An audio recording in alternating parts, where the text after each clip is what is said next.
Have you ever wondered if you have a scarcity mindset or an abundant mindset? In today's video, we're going to talk about the two different types of mindsets and how to determine which one you have and what you can do to change your mindset so you could change your life. Most people think that there's no such thing as a scarcity mindset or an abundance mindset. But how you think is what shows up in your life.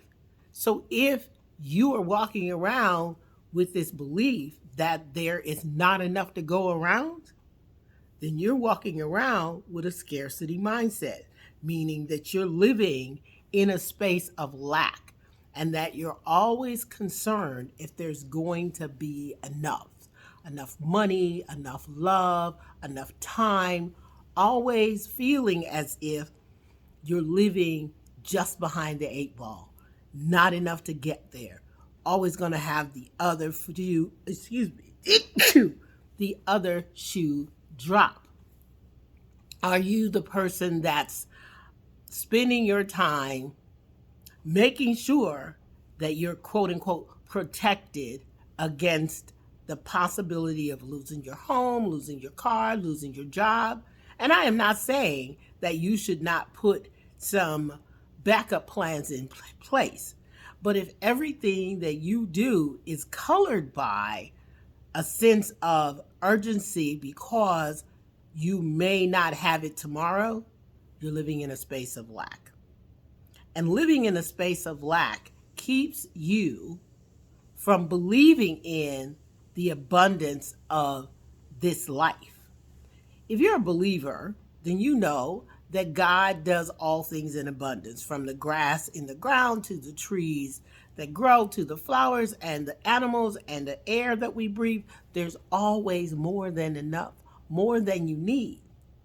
But if you're living in that space that says that I will never have enough, that I always have to be worried about being just over broke, if you will, then you're living in a scarcity mindset, and your mindset determines the actions that you actually do.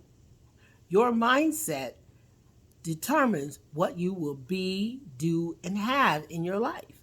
And if in your case, you're believing that you can't have because of something that happened in your past, your childhood, or whatever, it is determining for your life the amount of abundance that you will have.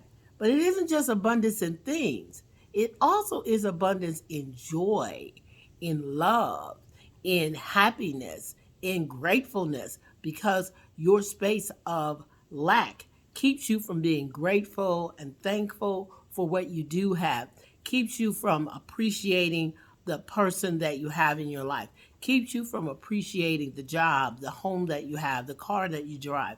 And it is through appreciation and gratitude that the blessings that you're looking for show up.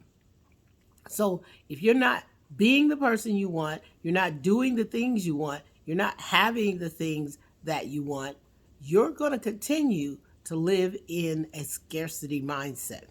Now, what is an abundance mindset? An abundance mindset is one in which there is space for growth. There is a belief and a faith in growth.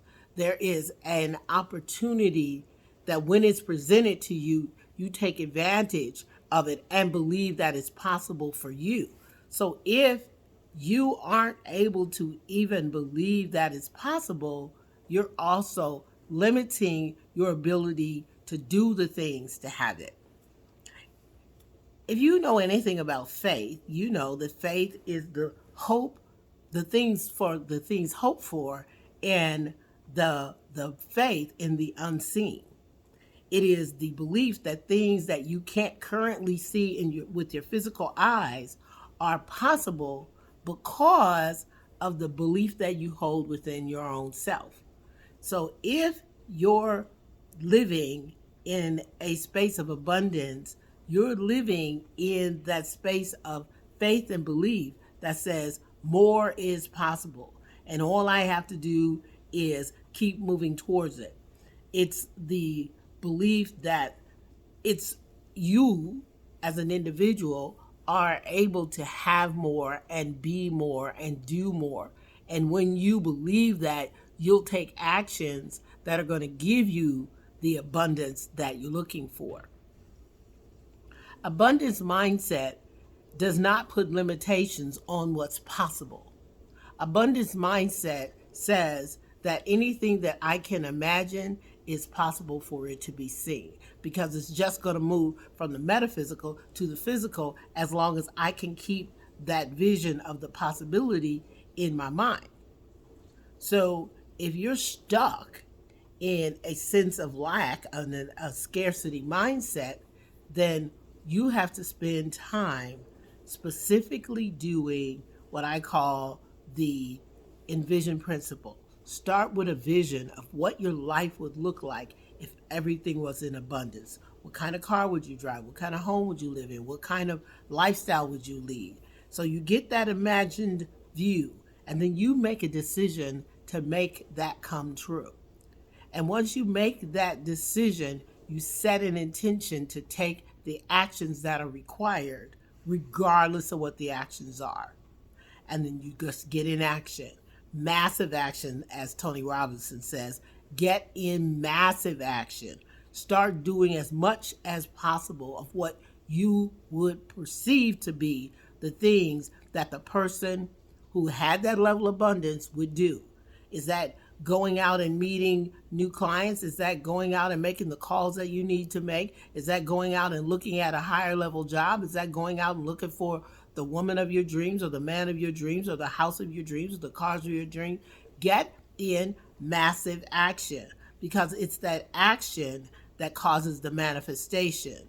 Remember, the be, do, have says who you are being determines what you are doing, and what you are doing gives you the results that you're looking for. So if you're not doing the right things, you won't get the right results. But if you get into the abundance mindset that says it's possible, it's available to me, all I have to do is set an intention, start doing the actual actions, and I will move towards the manifestation of what it is I'm looking for. But if you never start getting in massive actions, you can't be surprised when nothing shows up. So if you're looking to move from a scarcity mindset to a abundance mindset, first recognize that you're sitting in a scarcity mindset. First recognize that you believe in a sense of lack, that there's not enough. Once you can recognize that that's what you're believing, you can shift your belief to the abundance by recognizing the abundance in the world. You can't count the number of leaves on a tree or the blades of grass on the ground. You can't count the number of trees that would be grown from the seeds in an apple, because only God knows that. And so all you have to do is start putting yourself, your mindset, your imagination in a position of belief and faith that is possible, and putting your actions into moving towards that goal. And watch your life change.